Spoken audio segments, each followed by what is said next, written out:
Right, guys, welcome to Sandy Bay Media. Here with Mark Torcaso and Sinisa Cohadzic. That's not right. Good job. Guys, welcome. Good to see you. How are you, mate? Right, so what? Basically, just to give people an overview, we're here to talk about today. We're just going to throw some ideas about NPLW going forward. Obviously, we'll touch on the effect this year's had a little bit, and then we'll look at how we're going to move it forward. So just briefly, obviously, Sinisa, you're involved in South Melbourne now as the TD, so you're across both. And Mark, yourself and your long-term partner Ian, you're back there at Calder. Just briefly, what has this year done to you with all the things being thrown up? Mark, if you go first. Yeah, I mean, from our perspective, obviously it's been challenging because we haven't really been able to get on the park. Trying to keep players, motivated and families happy has probably been the biggest challenge. I think that we're in a decent position because a lot of our families are very supportive of what we do and how we go about it. So we haven't had too many concerns or issues yet. There's only so many programs and training stuff that you can send the players. But as it stands at the moment, we're sort of just, I guess waiting and seeing what's going to happen. And if something happens, it happens. If it doesn't, it doesn't. We just reset for next season. But obviously clubs are going to be in very difficult positions going forward. And that's probably going to be something that everyone's going to be in. So, I guess it is what it is, but we just got to wait and get some clarity from the federation, and then we can move forward from that. So, is there anything different from you that you sort of found, or? Yeah, listen, we're pretty much the same itself. Obviously, I'm now on the men's side, but the women and on the men's side there, listen, the juniors had a couple of weeks in between there when obviously it was a break of these restrictions, but. As Mark said, it's very difficult now to find for these players motivation of what they can do.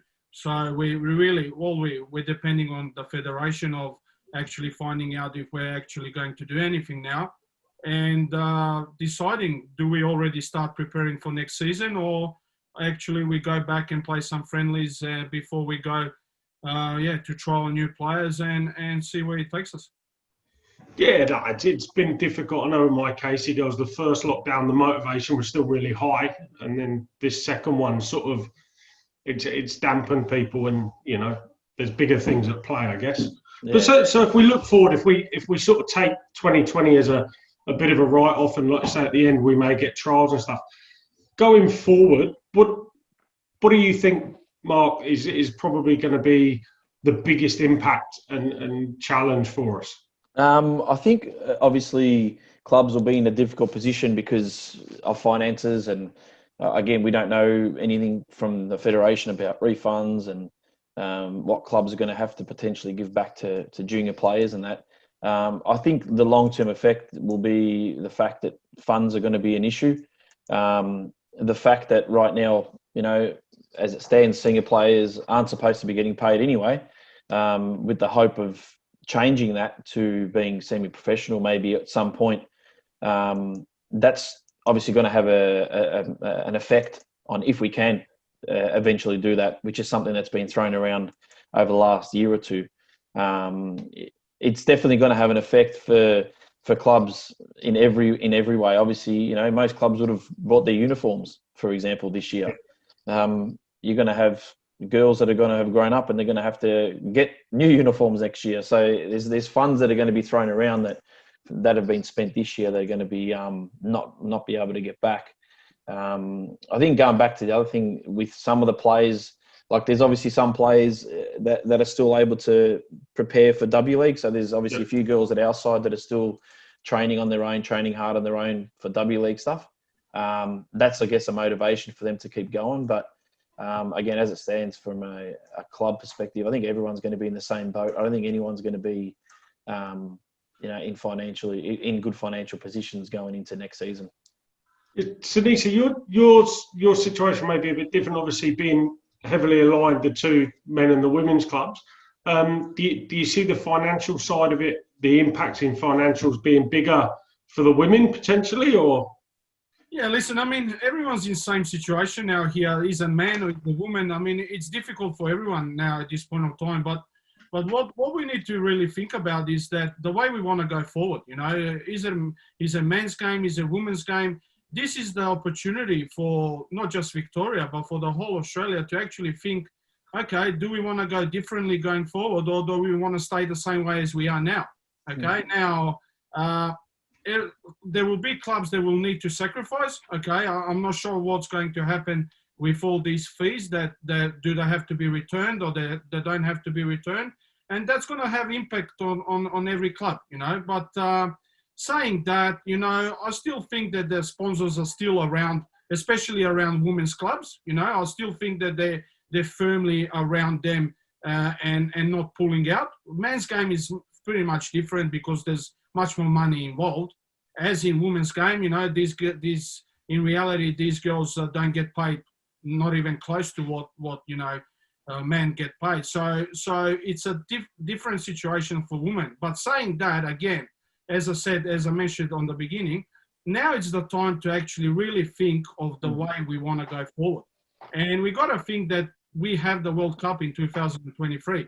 So we need to think and be brave and take the risks that actually we have government funding now for women, okay, which will help a lot.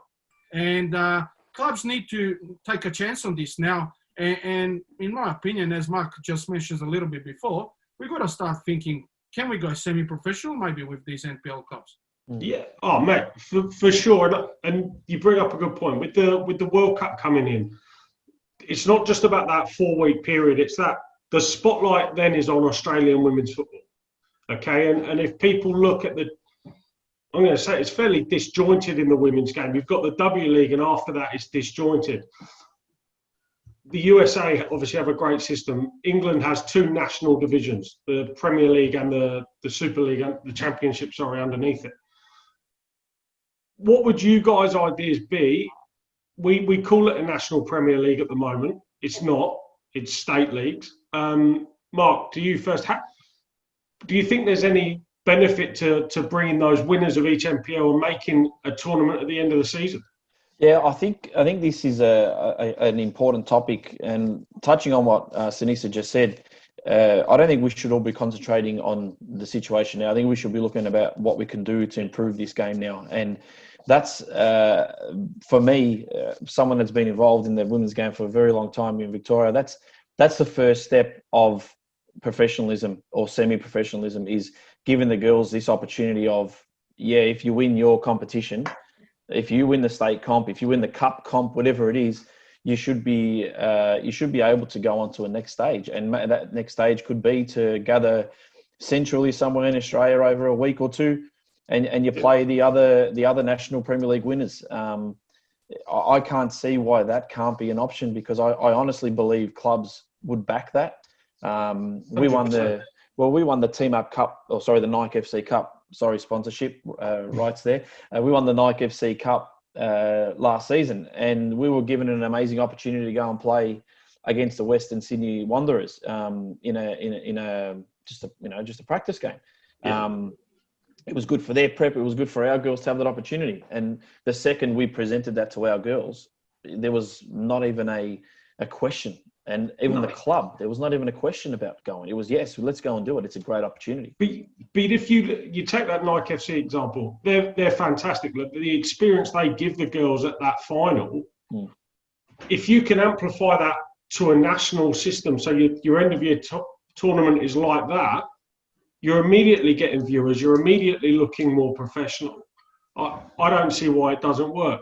But not only that, Dean. Sorry, if I can just say one other thing. Not only that, the other thing is we can compare between all the states. We can then say, well, you know what? The Victorian team is better than this team, and the New South Wales team is better than that team. We can actually then compare, and there's a little bit more competition. And then from selectors' perspective, they're not only then looking at W League players, they're looking at National Premier League players to be part of young Matildas, junior Matildas, and all that type of stuff. For sure.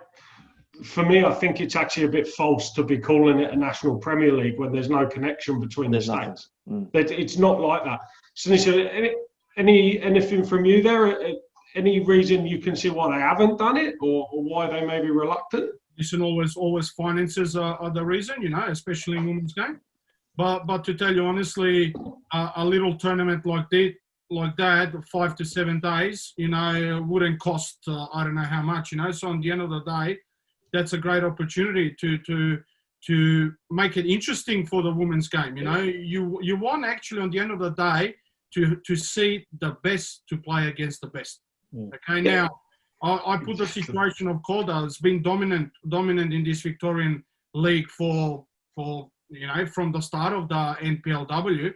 So they need to test themselves against other states and see where. And we want to know as Victorians actually how strong we are. We want to know on the end of the day, are we really the best in Australia, or maybe New South Wales better, or maybe Queensland's better, And that would be a great test.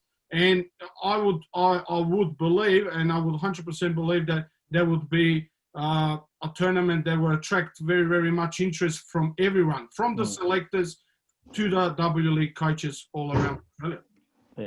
And this is the thing. I think we've shown with the Nike FC Cup, sponsorship is there. I mean, Nike FC, that there is more money put into that than I expected there would ever be. Yeah.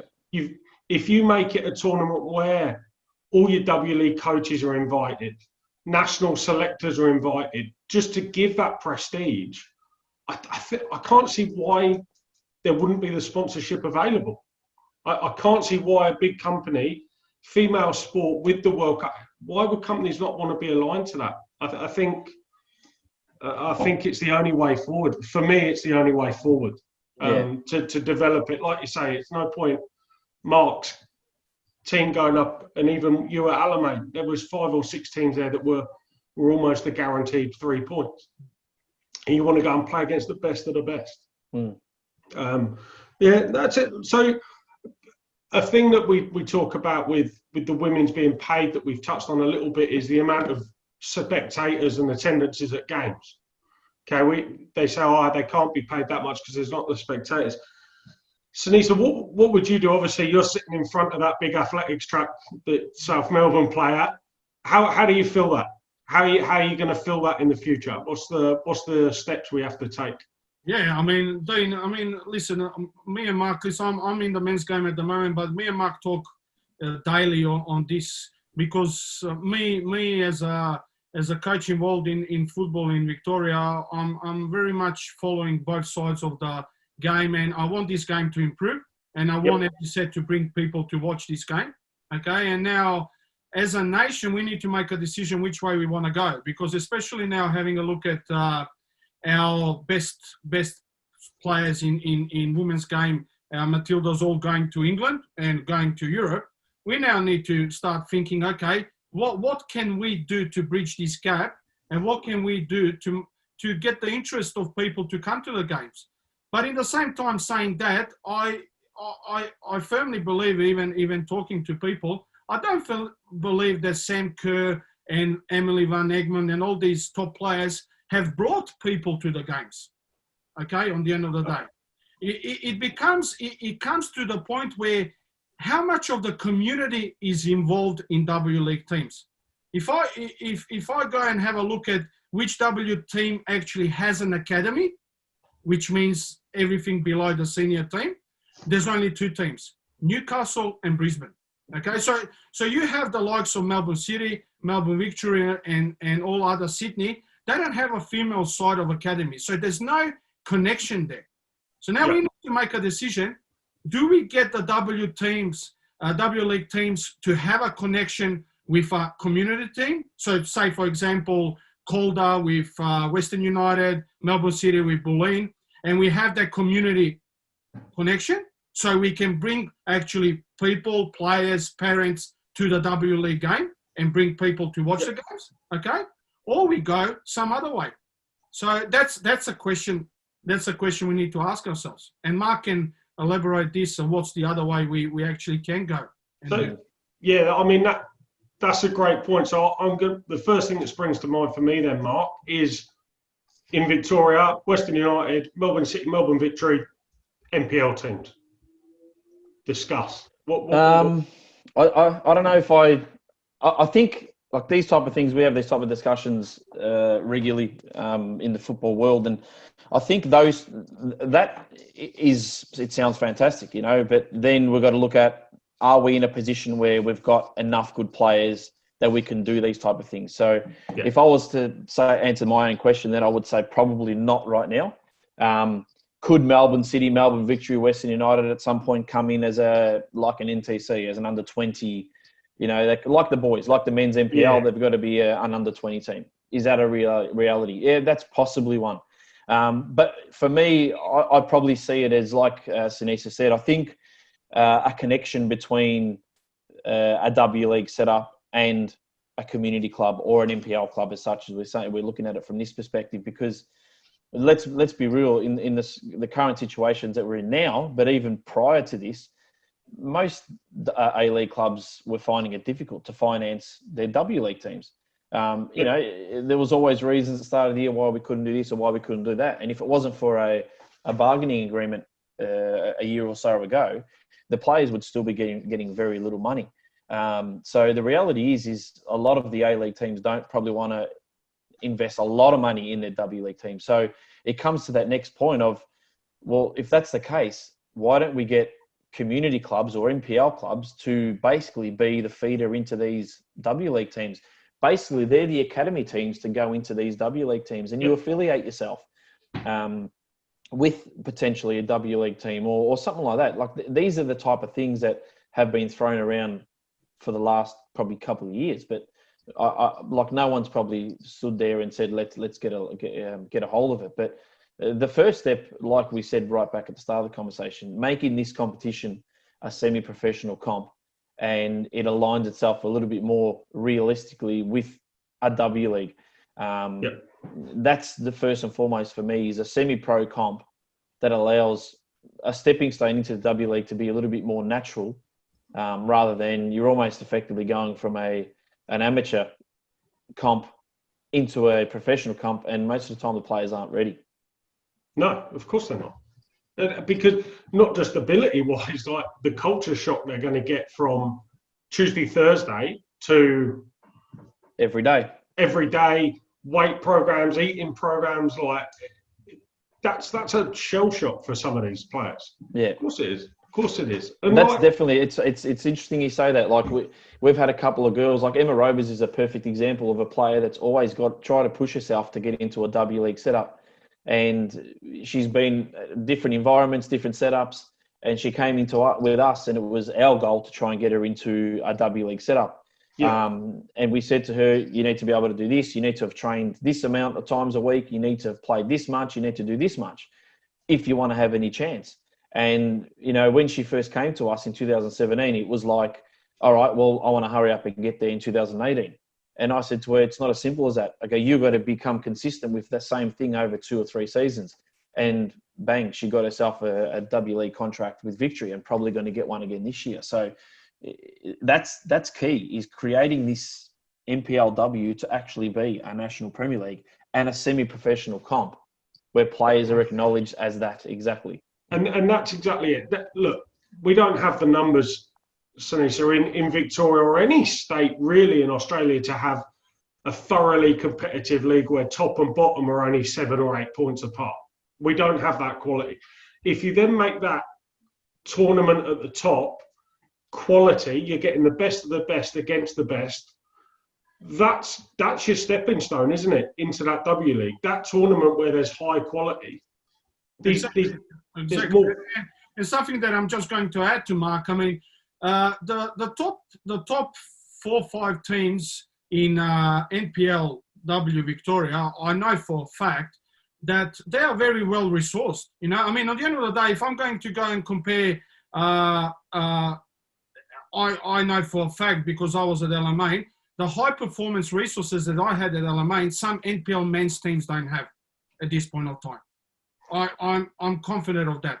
So the top 4 teams in NPLW all had that. Okay, so they had a coming from GPS monitoring, from high performance, from is it rehab work, is it pre-activation, all these kind of things was always already set in place by the top 4 or 5 teams in NPLW, which just tells you that if you want to just step into the semi-professional, it's not a long way.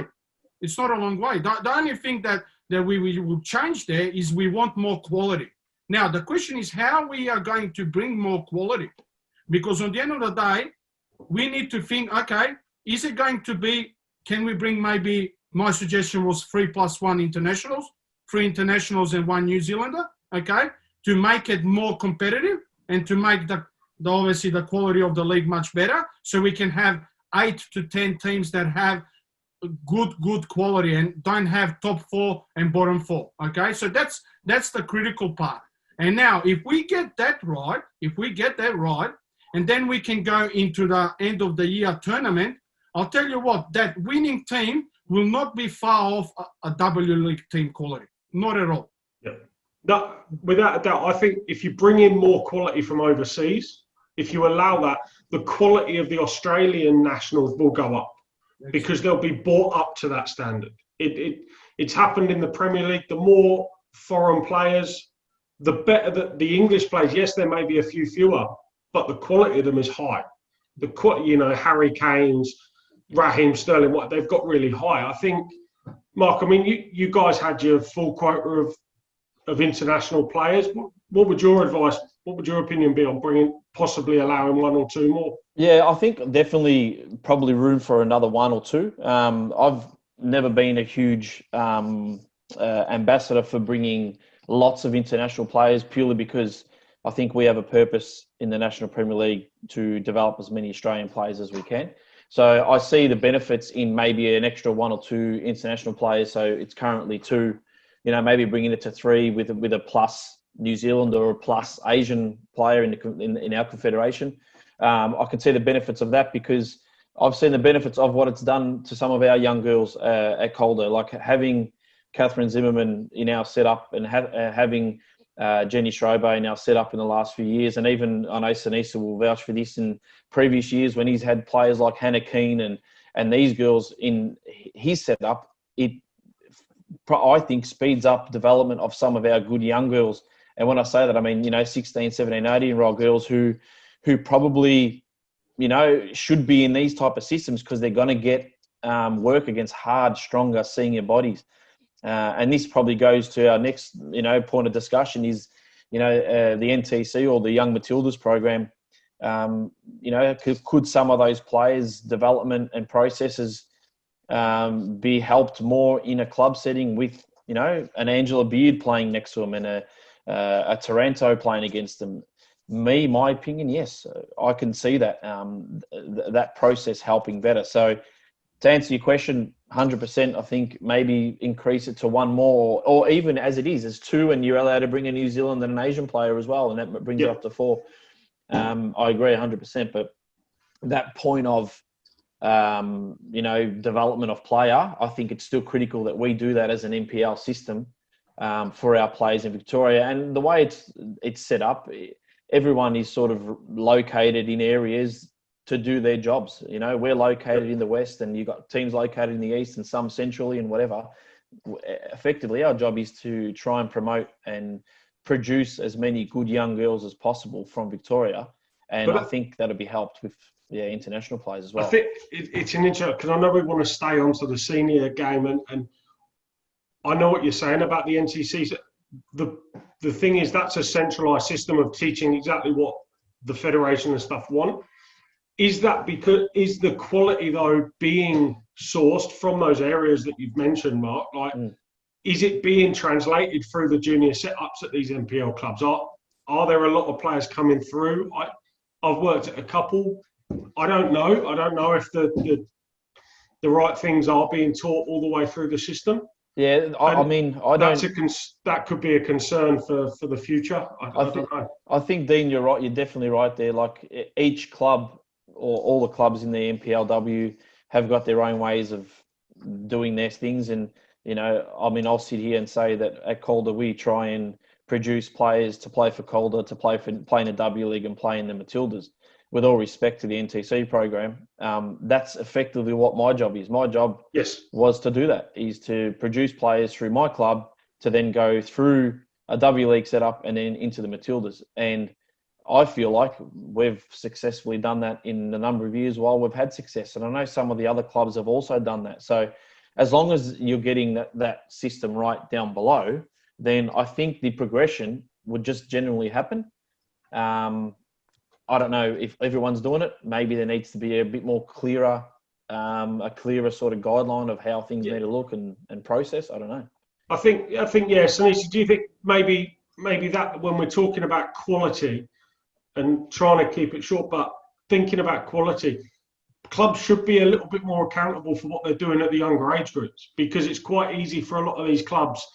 Oh, it's only the under 12s. That's, parent coach potentially. Do you think they need to be a little bit more accountable, because it does translate 12s to seniors? Yeah, definitely, Dean. I mean, it is difficult.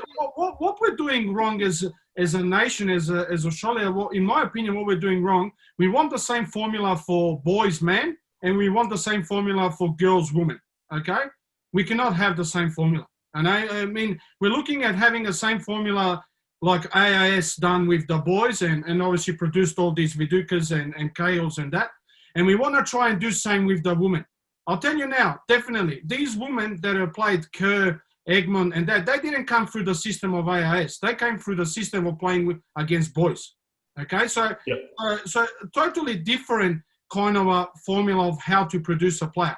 Now, we're going in a situation where we want to produce players through emerging Matildas program. Yes, there is, and it's questionable if it's best against best, because in my opinion, there's much better players that are actually not in that program. Okay.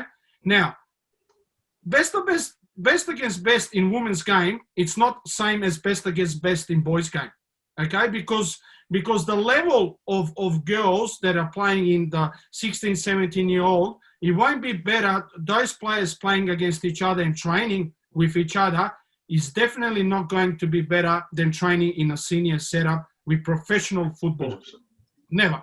Okay. 100%. Now, if we go down to juniors, yes, clubs need to be accountable. And the one way is that we make them accountable by setting them up as semi-professional and as academies. Yep. But something that we need to start thinking is that it's very difficult to produce best players if you have in every team 5 to 8 players that are not up to the standard. Okay? Very, very difficult. Yeah. You got to understand that it's got to be best against best to produce the best. All right? And now, every team, every club in NPL has a problem of having those numbers, unequal numbers. Okay? Now, and that's seniors as well as junior age groups, by the way. So now the question is, how do we bridge this gap? In my opinion, if kids are too good in under, say example, in under 13s, you need to push them in under 15s. You need to bridge this gap. You need to give them to play against the best. Because if we keep them in a group where, as I said, there's 5 to 8 players not on the same ability, you will not improve this player. There needs to be another way. Or push her to play against boys twice a week or once a week, okay? And what's a semi-professional club going to create? It's going to create, and this is what we really want, we want to create a full-time environment, training 4 times a week, parents not asking why I'm training 2 or 3, training 4 times a week, and playing as many games as possible during the 12 months of the year. Okay? We gotta play football. We gotta play football. The more we play, the better it is. It's simple as that. Yeah, and that still goes back to your senior teams winning the league, going and playing in another tournament against the best of the best. Best against best. It all comes circular, because with all due respect, if I'm working at Melbourne Victory and I'm going to watch a team play, and I no disrespect, I'm not learning anything as a Victory coach by watching someone play Southern last year, because it's a win. it's an easy win, for example, and that doesn't happen. If I've got to go and see you play the champions of New South Wales, different story. Very, very different story. Now, look, I think you're both on the same, and myself, I think we're all on the same wavelength that we have to have a better standard. I think it comes from the coaching at the lower ages has to be better. Then the organisation at the top end has to be that we're providing these players with every opportunity, whether it's training 3-4 times a week, more the stuff we can offer. But it comes back to the money side of it. It does come back to being able to pay these players more. But why this could be? Why are we not supposed to be paying female players at NPL level when NPL boys players, men's players who coming from the UK wouldn't get a game in the 7th or 8th tier, and now are being paid $1,500 a week? Mark, hit me. I've this has been an argument for me since I've started coaching women and started coaching them more seriously at a senior level. I was scrutinised probably 10 years ago when I started at Bundoora because we started giving the girls some petrol money, and I used to cop backlash from other clubs. Why are you doing this? You shouldn't be doing this, and blah, blah, blah. And the simple answer I gave back to them was, we should be giving the girls as much as we can, and they deserve as much as what anyone else deserves. And it was funny that the landscape then sort of started changing. This would have been back in 2010. And then now we're in the circumstance where why shouldn't we? And some of these girls are working as hard, if not harder, than some of the boys. We should be acknowledging the amount of work they put in and giving them opportunities to be a professional. Sinisa,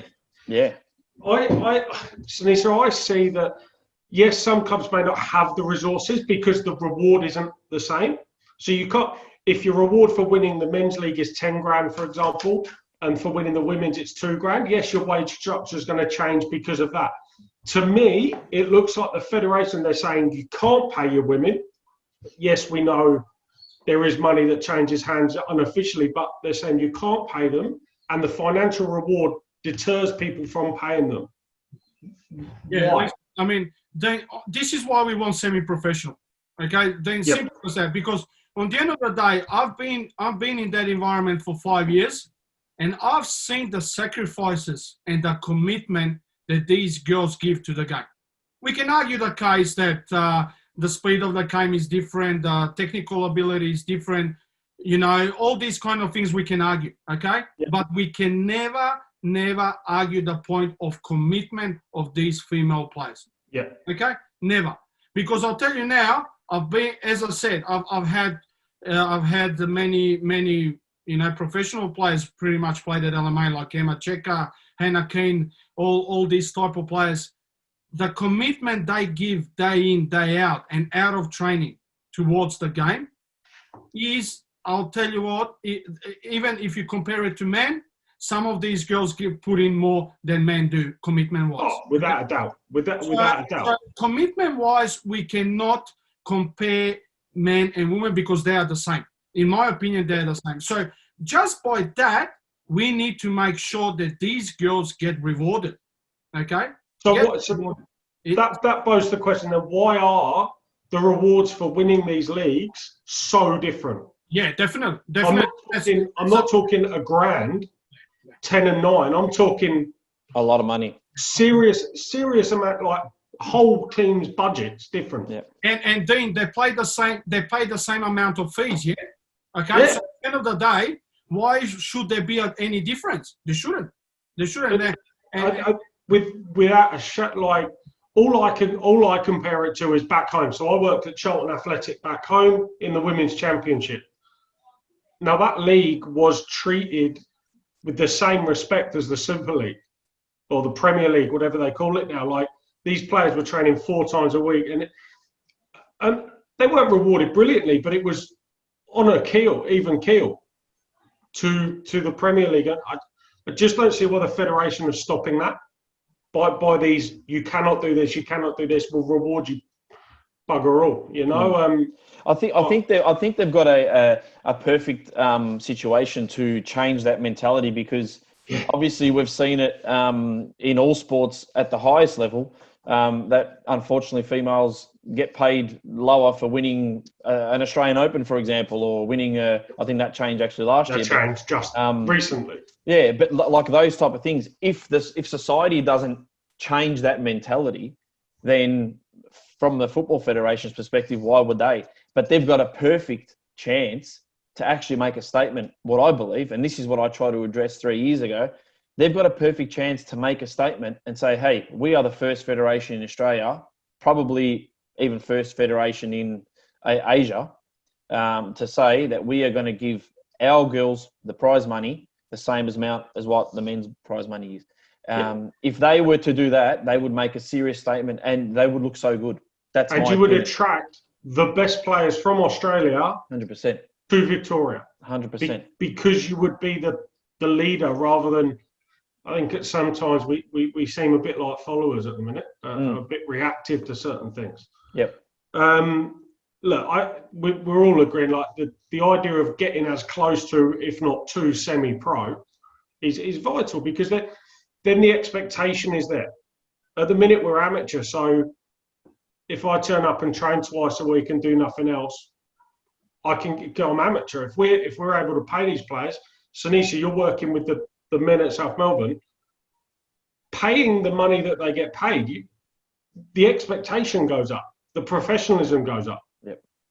Everything goes up, quality goes up. I mean, on the end of the day, because they're doing it. Yeah, at the end of the day, you will get in NPL here, you will get players ringing themselves, they're wanting to come to play in women's NPL here. So, everything ups the ante, and it only helps the quality of the game here in Australia where we want to bring it. Because we got to now think, now that we lost the best players in Australia, we lost them to Europe, okay? Now we have to think, how can we bridge this gap and how can we develop these young players to become the same quality as we had before, okay? So we need to change something. If we keep it the way it is, that gap will never bridge. Never. I think to summarise it all, we're going that we need to be playing as many football matches as we can and getting the best of the best against the best all the time, as much as possible. I think the financial side of it, this, like Mark said a few times, this is the perfect time to reset that. You can put the reset button on that. In terms of the best players leaving, yes, they will leave, but that's always going to happen when we're not a top-rate nation, and we need to keep producing and keep producing. We never stopped with the men. You lost Viduka to the Premier League, blah, blah, blah. We need to keep doing it there. But I think ultimately, a lot of it comes down to respect. I think respecting the women's game for what it is and the energy and the attitude these girls show and sort of rewarding that. And then something to add to that, I will tell you, because if a person hasn't been in women's game and hasn't been in both in women's and men's game, they on obviously senior level, they will not have the perspective of what actually happens in women's game on senior level and what happens in men's game. Yeah. It's all perception of, women are down here, men are up here. Okay? But I'll tell you, as I said, commitment-wise, you cannot compare at all. I mean, on the end of the day, it's the same. Now, quality-wise, of course, it is a difference. But let's help these girls to have a dream. Let's help these girls. Can they focus on actually playing this game or thinking that I can get something out of this game? Okay? If they don't do that, they will lose interest coming up towards the senior football. They will lose interest, okay? Because they cannot focus 100% on the game.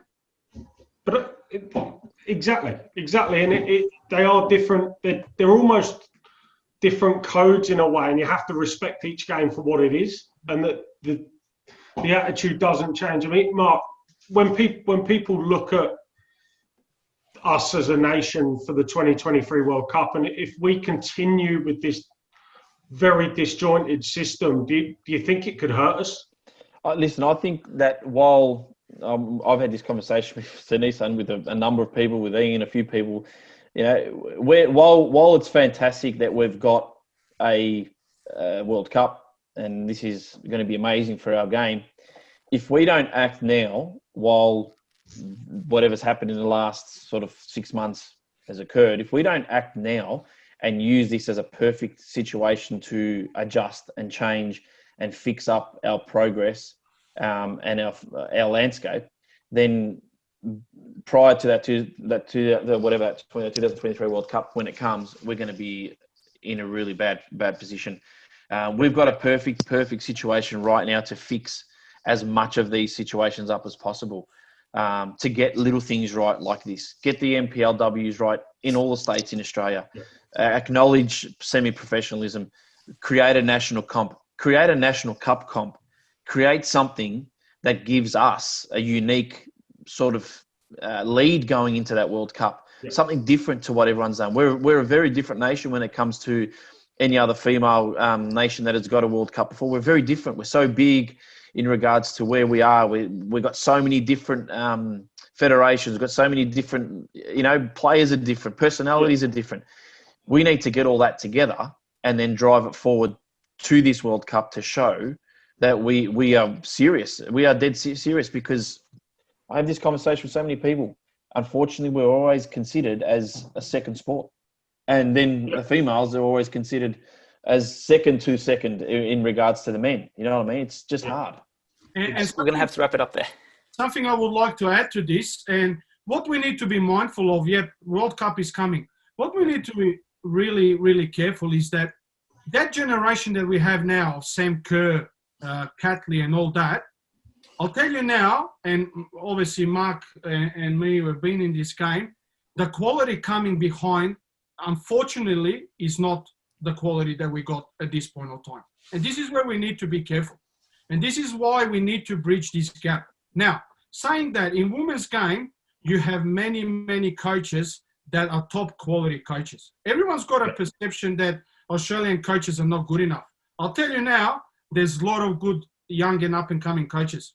And the coaches that can actually teach these players and get them up to the level of where they need to be, okay? So that's what we need to think about. How are we going to improve these players to get them to where Sam Kerr, Catley, and all these top players are? Perfect. Lads, we've covered way more than I expected. So, cheers for coming on. And, I'm sure we'll do this again soon. Beautiful. Thanks for having us. I'm sure we'll touch base really soon. Thanks, boys.